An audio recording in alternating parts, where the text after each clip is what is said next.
and thanks for tuning in to another episode of Go Fraser Valley. Now, today might get a little wild, but I promise to be tame. Today's focus is all on a beautiful thing called wine.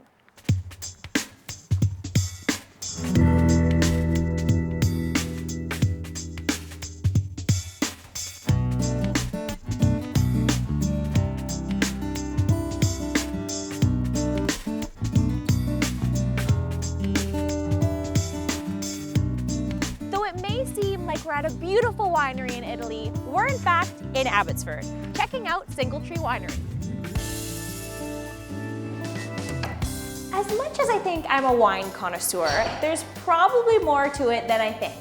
And that is where Andrew comes in. So Andrew, can you please tell me what is the first thing a wino in the making needs to know?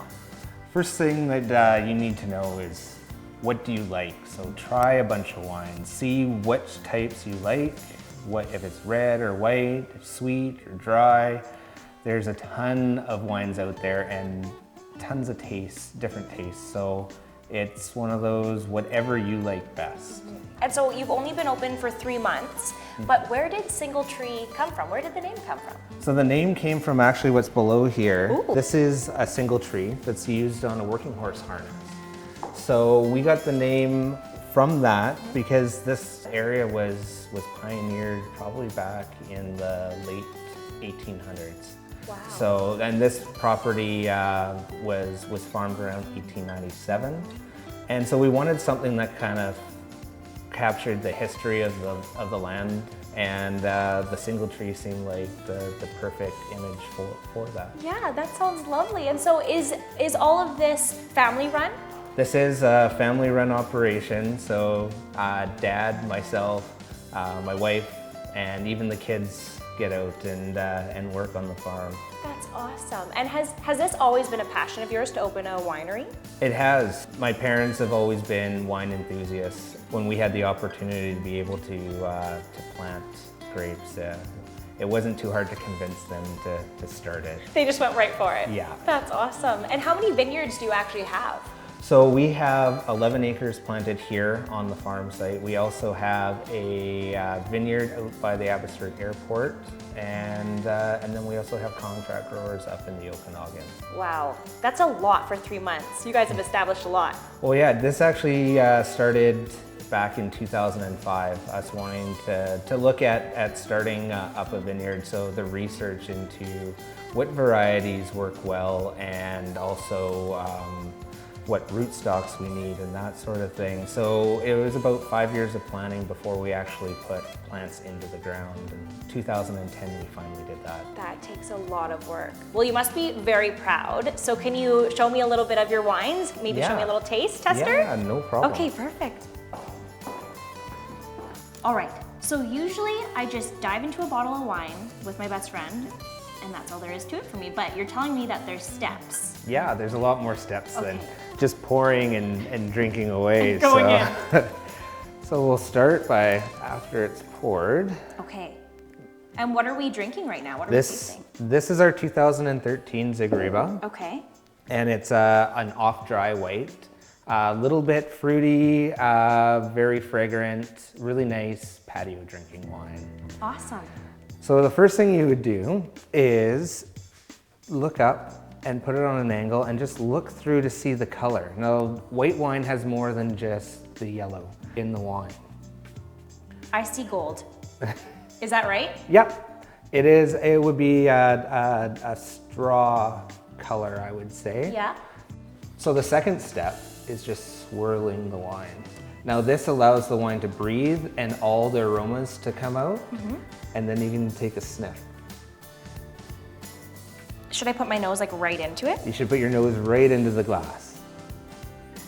That allows you to smell all the different aromas and flavors that are there in the wine. Wine is so beautiful. So Andrew, what is the next step into wine tasting? So the next step is the tasting step. Ooh, my favorite.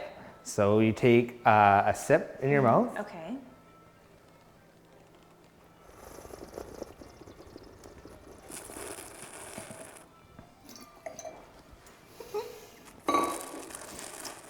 You gurgle it to get all the aroma, and then you spit into the cup. Oh God, I think the viewers need to digest what they just saw. I'm so sorry if you were eating. So Andrew, usually I go for the sweeter wines or something with like a full body blend. Can you tell me about your wines and which one you think I would like? So the three that we have for this year is our 2013 Zigariba, which is like you like, the sweeter white. Yeah. And then the next one we have is the Farmhand White, and it is a Sauvignon Blanc Pinot Gris blend. And it's on the drier side, so really crisp, a little acidic, kind of the other spectrum from the sweeter white. Okay. And then the next one we have is the Pinot Noir, and it's our lighter red that we produce. We do have bigger full-bodied reds coming, but since we are, or we have just been open for about 3 months, our bigger reds actually will be aged in barrel for 18 months, so they won't be available until 2016. That's a long time. And how long did these ones take? So the whites are fermented in stainless steel. Some are barrel aged, but it's usually about 6 months that a white will stay in barrel for. The Pinot Noir stayed in barrel for 9 months, wow. And it's the bigger reds taste better if you put them into a barrel for longer. A nice aged wine. Yes. Perfect. So Andrew, can you tell me a bit about what's going on here? I get this is a vineyard, right? Yep. So this is the first vineyard that we planted, the first block.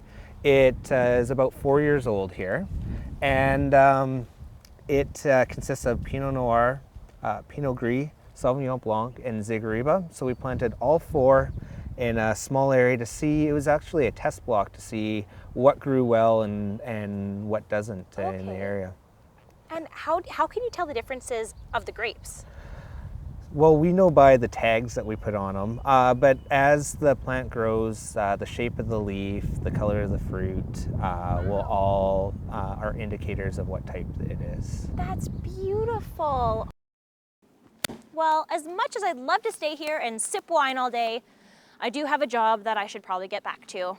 As always, you can follow us on Facebook, Instagram, and Twitter, or you can email us at go_FraserValley@shaw.ca. Who am I kidding? I'm not going back to work.